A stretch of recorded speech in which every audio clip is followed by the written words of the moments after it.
Good greetings. Please forgive me for not having had the good fortune of being with you physically, but I am with you in spirit. Wilfred, I remember the many conversations we had before the conference, and it is clear that your plan, your dream, and your colleagues, the organizers, it is coming to fruition. And also, let me take advantage of this opportunity to thank my very good friend Jim O'Day for accepting to present some of my papers.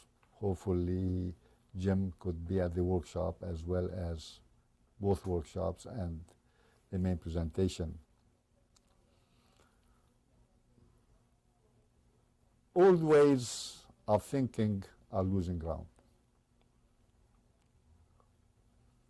Walls that separated groups of people are collapsing, as are our concepts of time and space. We talk about globalization. Yes, of course. And when we think about globalization, we realize that our globe has never been simultaneously closer and more apart than it is today. Unbelievable. And our globe simultaneously has never been richer and poorer than it is today. Yes? So the Conference on Global Healing is indeed most appropriate. Scholars, activists, pundits are asking the question, what will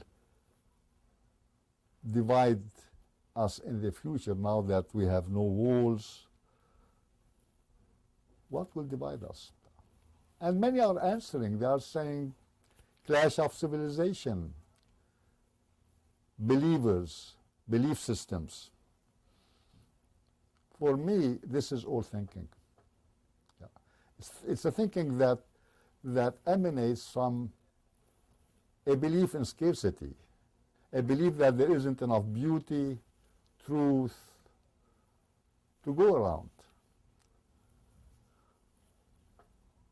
And that's why, gathered as you are together, you are trying to find a different vision of our lives, a vision derived from abundance, a vision that is a synthesis of East and West, North and South.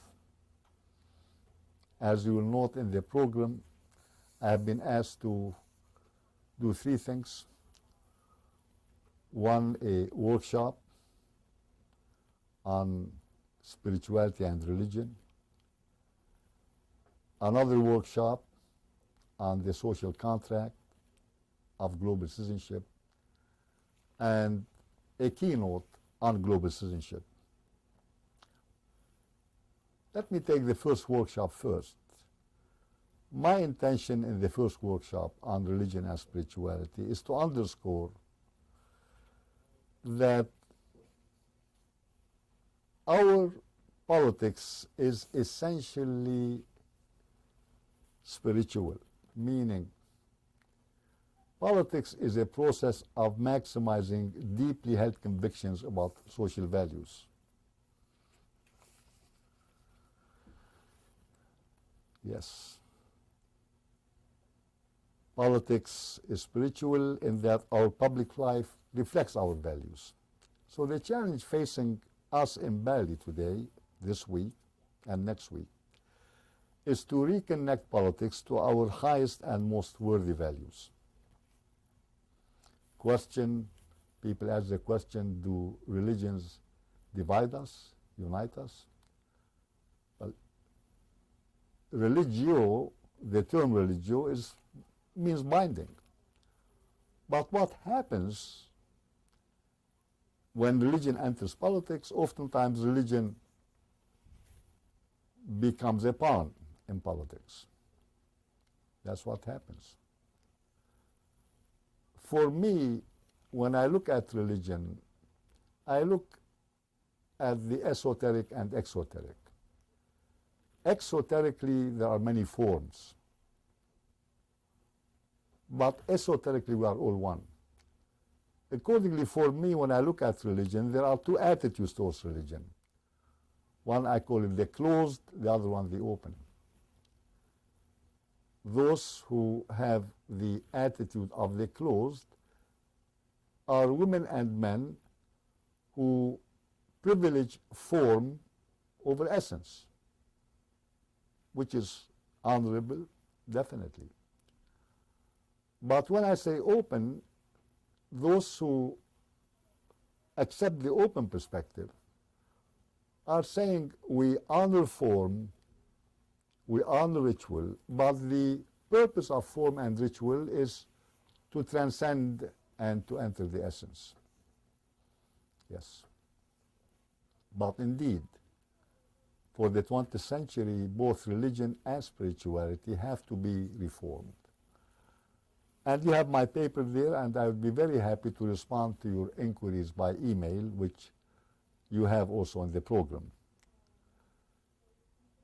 My keynote on the concept of global citizenship, I'm dealing there with the proposition that the whole world needs the whole world. Historically, nations have met as rivals. North going south, south going north, east going west, west going east, in a relationship of exploitation.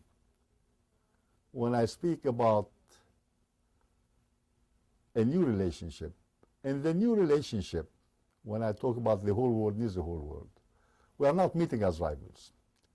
North goes south, south goes north, east goes west, west goes east, giving each other the best in exchange for the best, meaning the north gives the south the best it has in exchange of getting the best from the south. That's not meeting as rivals anymore. Yes. And when I talk about global citizenship, I'm talking about a recognition that what first, second, third, fourth, and fifth world have in common, we are one world, was what anecdotal knowledge and proposition knowledge have in common. They are both roots of knowledge.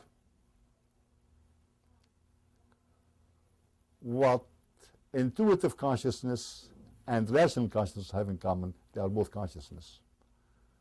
Hence, the proposition that the whole world needs the whole world. Talking about the other workshop on social contract, for me, that is a recognition of the unity of all things. Muhyiddin ibn Arabi said it very clearly back in the 12th century. The whole is reflected in the parts, and from the parts we gain the knowledge to reconstitute a constantly changing whole. The unity of existence, that we are all one. That's when we talk about the social contract, it is a living that experience, acknowledging that experience. It is my misfortune that I'm not with you, but please, if you wish and you have the opportunity, do email me, and I will also mention the email here publicly. It is asaid@american.edu. Let me repeat that again.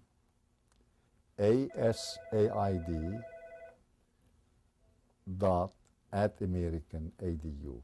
Have a great conference. Peace be with you.